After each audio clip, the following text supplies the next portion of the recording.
కళ్యాణ్ నుంచి ప్రేమను కాపాడిన ధీరజ్, అమూల్యతో విశ్వకు పెళ్లి చేయాలన్న శ్రీవల్లికి షాక్ ఇచ్చిన రామరాజు, నర్మద. ఇంతకు ఏం జరిగింది? అసలు కళ్యాణ్ నుంచి ప్రేమను ధీరజ్ ఎలా కాపాడాడు?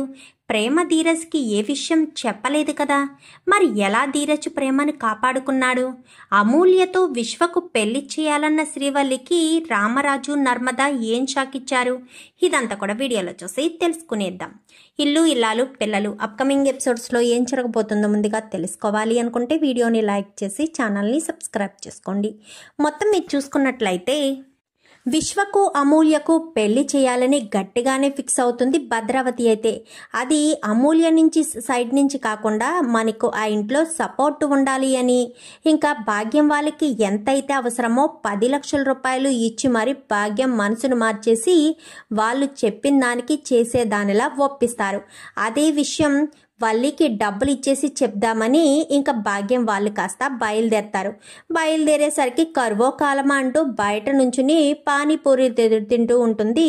ఇంకా వల్లి అయితే తింటూ ఉండేసరికి అమ్మ వల్లి అని చెప్పనేసరికి అమ్మ నాన్న మీరేంటి ఇక్కడ అని చెప్పాను, కానీ అర్జెంటుగా మీతో ఒక విషయం మాట్లాడాలి, పక్కకు రా అని చెప్పి పక్కకు తీసుకొచ్చి డబ్బులు చేతిలో పెట్టి మొత్తం విషయం అంతా చెప్పుకొస్తారు. అచ్చి బాబోయ్ ఏంటమ్మా ఏం మాట్లాడుతున్నావు? ఇప్పుడు ఆ వల్లి ఇప్పుడు మామయ్య గారికి వాళ్ళంటే చాలా కోపం. అలాంటిది ఆ విశ్వకు ప్రతి దాంట్లో కూడా మామయ్య గారిని ఏదో ఒకటి అంటూ ఉంటాడు. అలాంటి వాడికి అమూల్యనిచ్చి పెళ్లి చేయమనాలా?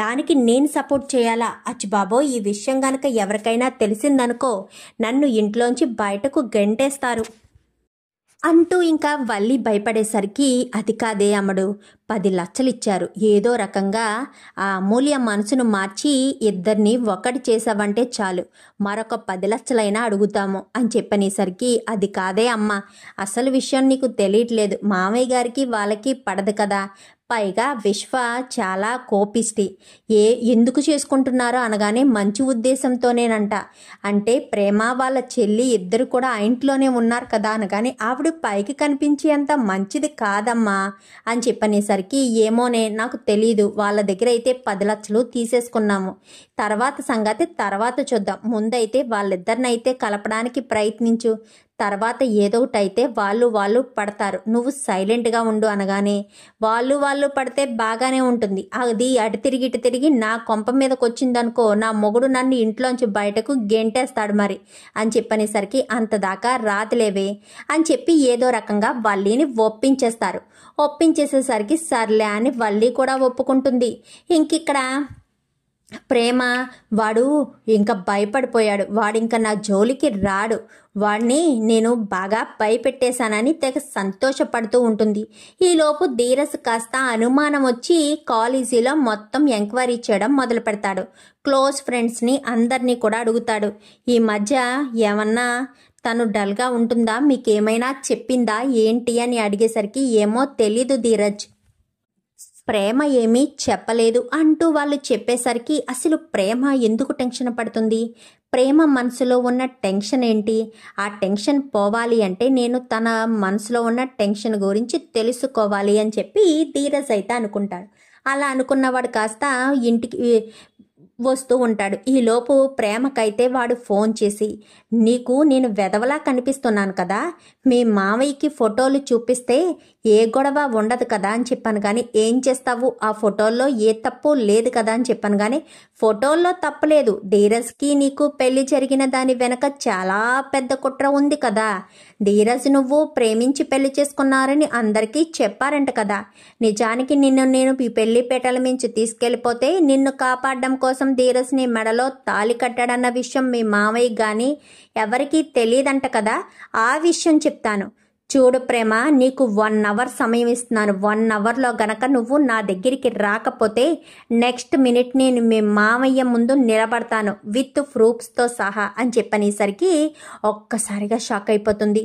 ఇప్పుడు మామయ్య ముందు నిలబడితే అప్పుడు మామయ్య 25 సంవత్సరాల ప్రేమ దూరం అయిపోతుంది, సాగర్ గారు నర్మదక్క విడిపోతారు, అందరికీ ప్రాబ్లం అవుతుంది, దీనంతటికీ ఒకటే సొల్యూషన్ అని చెప్పి ప్రేమ కాస్త వాడికి లొంగిపోదామనే బయలుదేరుతుంది. ఇంకా అలా బయలుదేరిన తర్వాత ఇటు ధీరజ్ వస్తూ ఉంటాడు. ప్రేమ నడుచుకుంటూ వస్తూ ఉండేసరికి ఏంటి ప్రేమ ఇలా వెళ్తున్నావు అనగానే చిన్న పని మీద వెళ్తున్నాను అనగానే రా నేను డ్రాప్ చేస్తాననేసరికి వద్దు నేనే వెళ్తాను అని చెప్పాను కానీ పర్వాలేదు నేను డ్రాప్ చేస్తాను అనగానే వద్దు అన్నానా అని చెప్పాను కానీ ఎక్కమని చెప్పానా అంటూ గసిరేసరికి బండికి ఒక చోట దిగిపోతుంది. ఎక్కడేనా అని చెప్పాను కానీ ఇక్కడి నుంచి నేను నడిచి వెళ్తాను అనగానే ధీరజ్ వెళ్ళిపోతాడు. ఎందుకంటే అక్కడ ప్రేమకు అనుమానం రాకూడదు కదా. సో ధీరజ్ వెళ్ళిపోతాడు. ప్రేమ కాస్త నడుచుకుంటూ వాడు ఏ ఇంట్లో అయితే ఉంటున్నాడో ఆ ఇంట్లోకి సరాసరి వెళ్తుంది. వెళ్ళేసరికి వచ్చావా, నీకోసమే ఎదురు చూస్తున్నాను, నువ్వు వస్తావని నాకు తెలుసు. మనం ప్రేమించుకున్న రోజుల్లో ఎప్పుడు ఏమడిగినా అన్నీ పెళ్ళయ్యాకనే అంటూ చెప్పుకొచ్చావు కదా. అప్పుడు నాకు అర్థం కాలేదు, ఇప్పుడు అర్థమైంది అన్నీ నీ పెళ్ళయ్యాకనే అని. ఇప్పుడు ఆ ధీరజ్ గాడు నీ మెళ్ళో తాలి కట్టినా నీతో మొదటి రాత్రి చేసుకునేది నేను అని చెప్పి ఇంకా ఒక భుజం మీద చేయి వేసి మరో భుజం మీద చేయి వేద్దామనుకునే లోపే ధీరజ్ కాస్త చెయ్యి పట్టుకుంటాడు. ఒక్కసారిగా ప్రేమ షాక్ అయిపోతుంది. వీడు కూడా షాక్ అయిపోతాడు. నువ్వు దేని గురించి టెన్షన్ పడుతున్నావో తెలుసుకోవాలనుకున్నాను, కానీ వీడు మళ్ళీ నీ లైఫ్లోకి వచ్చాడన్న విషయం నేను తెలుసుకోలేకపోయాను అని చెప్పి ప్రేమను కాస్త పక్కకు లాగి, ఏంట్రా నా భార్యతో నువ్వు ఫస్ట్ నైట్ చేసుకుంటావా, నా భార్యను నువ్వు కోరుకుంటావా, ప్రేమ ఎవరనుకుంటున్నావు, నా భార్య పేరు తలవడానికే నువ్వు భయపడేటట్టుగా చేస్తాను అంటూ చిత్త కొట్టుడు కొడతాడు. మామూలుగా కాదు, రక్తం దెబ్బలు రావు కానీ కౌకు దెబ్బలు తెగ కొడతాడు. కాళ్ళ మీద కొట్టి, చేతుల మీద కొట్టి, అక్కడ కొట్టి, ఇక్కడ కొట్టి, ఇంకా వాడు లేవలేని స్థితి అంతవరకు కొట్టేస్తాడు. కొట్టేసేసరికి రా ప్రేమ అని చెప్పనేసరికి ప్రేమను బయటకు తీసుకొచ్చి చెంప చెల్లు మనిపిస్తాడు. నువ్వు వీడితో ప్రాబ్లం ఫేస్ చేస్తున్నానని నాకు ఎందుకు చెప్పలేదు? నేను నీ భర్తను కదా అని చెప్పనేసరికి నువ్వు నా భర్తగా నన్ను రెస్పాన్సిబిలిటీ ఏం తీసుకున్నావు? నీ మనసులో నేను భార్య అనే ఫీలింగ్ నీకుందా అని చెప్పనేసరికి ఉంది.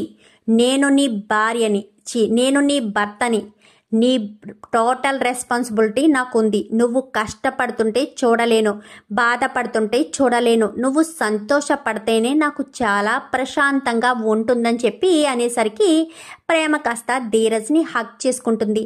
పద ఇంటికి వెళ్దామని ఇద్దరు కూడా ఇంటికి వచ్చేస్తారు. ఇంకీలోపు వీళ్ళు చెప్పారు కదా, కొన్ని రోజులు ఇలాగే నడిచిన తర్వాత అమూల్యకు విశ్వ గురించి కొద్ది కొద్దిగా చెప్తుంది. వదినా నువ్వేం చేస్తున్నావు నీకు అర్థమవుతుందా? ఆ విశ్వ గురించి నువ్వు చెప్తున్నావేంటి? నాకు ఆ విశ్వ అంటే నాకు అసహ్యం. మా నాన్నని అడుగడుగున అవమానించే వాడిని నేను ఇష్టపడాలంటున్నావేంటి? వాడు నా వంక చూస్తే ఏంటి, చూడకపోతే ఏంటి? రోడ్డు మీద వెళ్తుంటే 1,00,000 మంది నన్ను చూస్తూ ఉంటారు. అవన్నీ నేను పట్టించుకుంటానా? కుక్కలు మొరుగుతున్నాయని అడుగు ముందుకు వేయకుండా ఉంటానా? వాడిని చూస్తే నాకు అసహ్యం. ఇంకొకసారి ఇలాంటి పని చేస్తే మాత్రం ఊరుకోను అని చెప్తుంది. చెప్పిన తర్వాత ఇంకా ప్రెజర్ ఇంకా పెరిగిపోయి ఇంకా కొంచెం డబ్బులు ఇచ్చేసరికి ఇంకా వల్లి కాస్త ధైర్యం చేసి మామయ్య గారండి అని చెప్పనేసరికి ఏంటమ్మా వల్లి అని చెప్పాను. కానీ మీ కుటుంబానికి వాళ్ళ కుటుంబానికి ఎప్పటి నుంచో గొడవలు జరుగుతున్నాయి కదా మామయ్య గారండి అని చెప్పాను. కానీ అవును జరుగుతున్నాయి.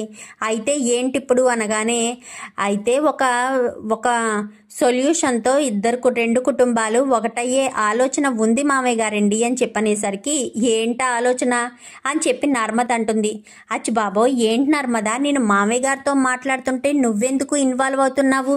నువ్వు అంటూ ఉంటావు కదా ఎవరు ఏం చేస్తుంటే వాళ్ళ పని వాళ్ళే చూసుకోవాలని. నేను మామయ్య గారితో కదా మాట్లాడుతున్నాను, నువ్వెందుకు ఇన్వాల్వ్ అవుతున్నావు అని చెప్పనేసరికి సరే నేను అడుగుతున్నాను ఏంటది అని చెప్పి రామరాజు అడుగుతాడు. అడిగేసరికి అది కాదండి మామయ్య గారండి, మనకు అమూల్య ఉంది కదా పెళ్లికు ఎదిగింది, ఆ ఇంట్లో కూడా మీ మేనల్లుడు విశ్వ ఉన్నాడు కదా, విశ్వకు అమూల్యకు పెళ్లి చేస్తే బాగుంటుందని నా ఉద్దేశం అని చెప్పనేసరికి ఒక్కసారిగా అందరూ షాక్ అవుతారు.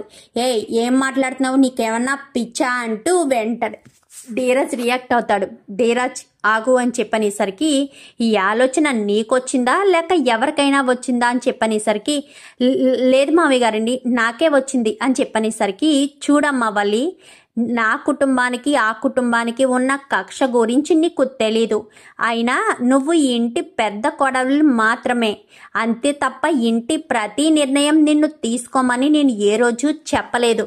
నువ్వు ఇంట్లో వాళ్ళ గురించి చెప్తుంటే బాధ్యతగా ఉన్నావు అనుకున్నాను, కానీ నువ్వే ఇంటి పెద్దగా నిర్ణయాలు కూడా తీసుకునే ఉద్దేశానికి వస్తావని నేను అస్సలు అనుకోలేదు. చూడమ్మా, ఈరోజు చెప్తున్నాను చూడు, నువ్వు కేవలం ఇంట్లో మనిషివి మాత్రమే. నీకు నిర్ణయాలు తీసుకునే హక్కు అధికారం లేదు. నా కూతురి పెళ్లి ఎవరితో చేయాలో ఎవరితో చేయకూడదో నిర్ణయం నేను తీసుకుంటాను. అయినా నిన్నెవరు కలగ చేసుకోమన్నారు? వాళ్ళ పెళ్లి గురించి నిన్నెవరు ఆలోచించమన్నారు? నీకేం సంబంధం? నీ గురించి, నీ కాపురం గురించి, నీ భర్త గురించి మాత్రమే నువ్వు ఆలోచించుకుంటే బాగుంటుంది. అంతకు మించి నువ్వు ఎక్కువ ఆలోచించినా తర్వాత చాలా కష్టమని చెప్పనేసరికి, ఏంటక్క మామయ్య గారు ఎలాంటి సమాధానం చెప్తారు అనుకోలేదు కదా. ఎందుకంటే నువ్వు ఏం చెప్పినా మామయ్య గారు వినేస్తారు అనుకున్నావా? ఆ విశ్వ ఎలాంటి వాడో మా అందరికీ తెలుసు. అలాంటి తప్పుడు ఆ విశ్వకిచ్చి అమూల్యను పెళ్లి చేయమని చెప్తావేంటి? అమూల్య గొంతు కొయ్యాలనుకుంటున్నావా? ఆ కుటుంబం అంతా మామయ్య గారి కుటుంబంతో పగ తీర్చుకోవడానికి ఎదురు చూస్తున్నారు. అలాంటి వాళ్ళకి మన అమ్మాయిని అప్పగించి వాళ్ళకి ఆయుధాన్ని ఇవ్వమంటావా? ప్రతి క్షణం ఈ కుటుంబం మీద కక్ష కోరుకునే వాళ్ళు ఈ కుటుంబం మంచి గురించి ఎందుకు ఆలోచిస్తారు? చూడక, మామయ్య గారు చెప్పినట్టుగా నువ్వు నీ గురించి మాత్రమే ఆలోచించుకో. ఇంటి విషయాలు, ఇంట్లో వాళ్ళ పెళ్ళిళ్ళు అన్నీ కూడా మామయ్య గారు చూసుకుంటారు. మామయ్య గారికి రెస్పాన్సిబిలిటీ ఉంది అని చెప్పి గట్టిగా చెప్పేసరికి, అచ్చి బాబోయ్ అలా కాదండి మామయ్య గారు అనగానే, ఇంకా వదిలే అమ్మ వల్లి, నీకు అనవసరం. నీకు సంబంధం లేని విషయాల్లో నువ్వు కలగ చేసుకోకుండా ఉంటే అది నీకే మంచిది అని చెప్పి గట్టిగా చెప్పేసరికి, అలాగే మామయ్య గారండి అని చెప్పి అక్కడి నుంచి వెళ్ళిపోతుంది. నాన్న అని చెప్పి ఇంకా ప్రేమగా అమూల్య కాస్త వల్లి తనతో మాట్లాడిన విషయాలు కూడా రామరాజుకి చెప్పేసరికి, వల్లి ఇలా ఎందుకు చేస్తుంది అంటే వాళ్ళు ఏదైనా ప్లాన్ చేశారా? వల్లిని మధ్యలో పెట్టుకుని ఆడుకుంటున్నారా అని చెప్పి రామరాజు ఆలోచించడం మొదలు పెడతాడు. చూద్దాం మరి రాబోయే ఎపిసోడ్స్లో ఏం జరుగుతుందో. వీడియో నచ్చితే లైక్ చేసి ఛానల్ని సబ్స్క్రైబ్ చేసుకోండి. పక్కనే ఉన్న బెల్ సింబల్లో ఆల్ పై క్లిక్ చేయండి. Thank you for watching.